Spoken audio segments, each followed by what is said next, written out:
Hey everyone, Zero JD here with the XBLA Fans channel, here to give you a quick taste of Eternity of the Last Unicorn, a Norse mythology kind of RPG game that doesn't feel fully finished. I want to say, I've been trying to think of the best way to explain this, but if you have ever played the old Resident Evil games, 1 and 2, where you are controlling the characters with a fixed camera angle and using kind of tank controls, this one actually has free controls, but all that kind of stuff. But think of what would happen if you had Dark Souls, but you had fixed camera angles, very unfulfilling combat, and just almost boring story delivery and all that kind of stuff. And that's what you kind of get here.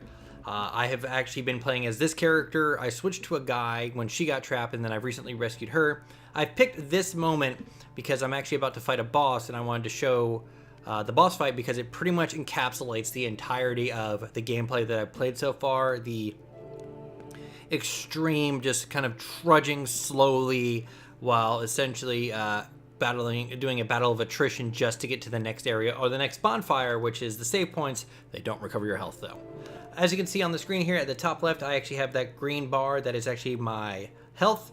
You'll see that I have these little directional pad ones. If you look at the top one, I have an item linked to that if I tap it, it'll heal me. The middle glowing part is actually a super attack, which I'll show now by holding the tapping the right bumper. You are not invulnerable when this happens, and I've actually died doing this. Combat is very simple. X, X, X. Y, Y, Y. This character, if you hold the left bumper, you get a ability that if you go to a corpse, you can actually siphon out the evil magic from it and all that kind of stuff. The gentleman I was playing at earlier was very much a Viking. He had a shield that would allow me to block attacks, which I never did because on most normal enemies, you can just stun lock them. And most enemies warp in and they'll actually start attacking you before they are fully warped in and get a hit off before you can get a hit on them. Also, you can target with the right trigger. Left trigger doesn't really seem to do anything. That's a goblin right here. I buy stuff from him. Bottom right, you'll actually see these red gems. Those are essentially your currency. Leveling up is actually separate, which you have your character thing here. And I've been playing for a little bit. The guy I played, I got to level 5 or 6 and all that kind of fun stuff like that. But so far it hasn't been fun at all. I've played some bad games on here, like stuff like Gene Rain. It was a bad game, but it did have the redeeming quality of it was so bad, and like the translation and like voices and stuff like that, you could make fun of that part. This just doesn't feel like it should have been released for like another year or so. As you can see in the bottom right, I told you before, those are some crystals, and I want to show you how Dark Souls this is. Let me get a little closer to the camera. This is a King's Crystal. You break it to get some more fragments. Yep, you saw that she had no reaction on her face at all. That is literally every in-game cutscene, is these people blankly staring at each other.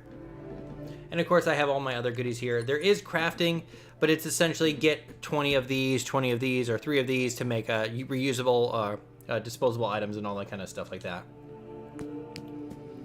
But this boss I am fighting now, the entire fight is literally, you're not even dodging the attacks. You're actually going through the attacks with the dodge because you have an invulnerability period. However, the boss doesn't do enough damage to you to actually offset just standing there and healing yourself with the 8 health I have. So let's go ahead and open this on up. And of course, there's treasure chests and fun stuff like that. Some chests can only be opened by her, and some chests can only be opened by the dude. And all that weird stuff. This is very much one of those games that the dodge is super fast, so you're kind of spamming it to get around faster. But let's go ahead and go into here. But like, just watch her face. There's like no emote. I don't even know if she blinks. I don't think she blinks. Yeah, there's no blinking. There's also no sound from the spider right now. Just her feet.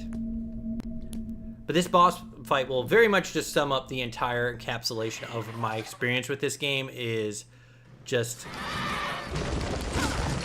kind of not fun. I'm hitting Y. now I wait. And now he's going to spit at poison, which I can hide in the corner. That attack will miss. Even though it's clearly killing me, hitting me. And he will go back to normal color.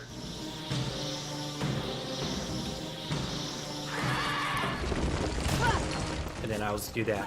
And this is a perfect example of what this game is.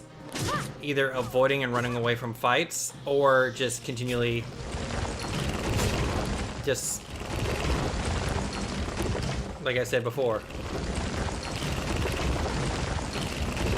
it's just this is what the game is, and this is like one of the best ways to encapsulate what the entirety of just a trek through just messy hitboxes, eating herbs, avoiding combat, kind of stuff like that.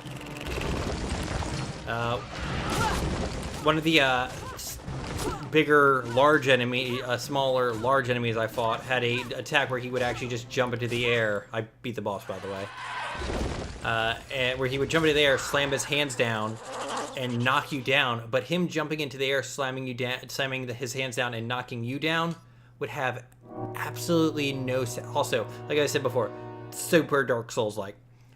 Would have absolutely no sound at all. They also had these enemies in a water area that once you killed them, they would flash red and explode. However, they looked exactly like enemies that would not flash red and explode. But once they went under the water, you couldn't actually see that. So you didn't know if they were going to explode or not.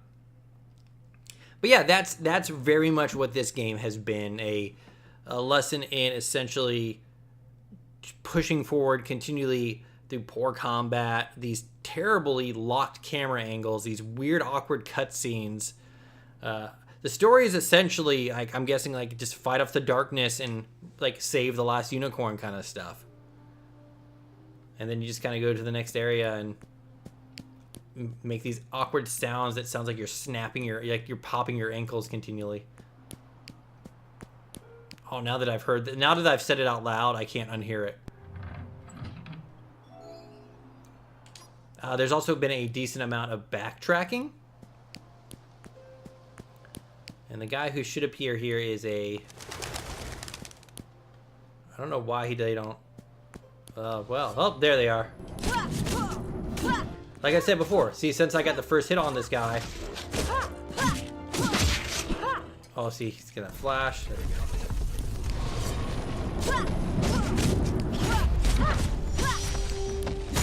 Oh, that guy heals. Well, I'm dead. But yeah, that's the combat. It's not good. It's not good at all. Like, I was trying the X attacks there. Y is just a longer slash and heavy attack, and I'm sure you've guessed that. The mini boss I fought, the big stompy guy was actually a mini boss before, and I actually got behind him, and he just freaked out and kept slamming his hammer down. But he had a state at which he got his hammer stuck in the ground, and he took more damage. So there are like itty bitty granules of like, hey, that's a almost good idea, before it's essentially just having a meltdown and freaking out. And of course, I'm not gonna even bother going get this. I'm just gonna go show you one of these cutscenes. We're gonna scoot our way over there. Once she puts her weapon away, it doesn't matter. Also, that sword is not as long as you think it is. We're gonna talk to her. See, oh, look, you can see his sword behind me. Just like, oh, her boob. You watch that, her boob like freaks out and like she does, like they don't even blink, and the game doesn't even look that good, anyways. But yeah, that's Eternity, the Last Unicorn. I'm happy I found that boss. That just like the just perfect example of what this game is: shoddy hitboxes, boring combat, uninspired battles and stuff like that. It's just continually layer upon layer and upon layer, and I don't want to play any more of it. But I guess like these kind of look fun. But we get to watch her. We can get her to watch a butterfly. Here it comes. Oh, the butterfly didn't come this time. Dynamic cutscenes. No, not really. I'm guessing if we just kind of sit here long enough, it'll kind of show up. Oh, there she goes. She's watching that butterfly.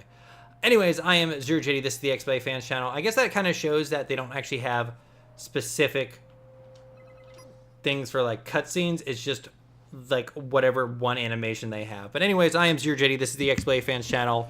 Like I said before, that boss battle is essentially perfect way of kind of showing off this gameplay, and that with those enemies spawning in, there is so often that you'll go up to hit them, but your reaction will be like, no, let me wait for them to fully spawn in or I'll miss the hit. But no, they'll get a smack off on you first. But anyways, thank you very much for joining me. Leave a comment. I'll try to get back to those when I can. Subscribing, sharing our videos, liking helps us out so much. Tell your friends, hit us up on Twitter. Thank you and have a nice day.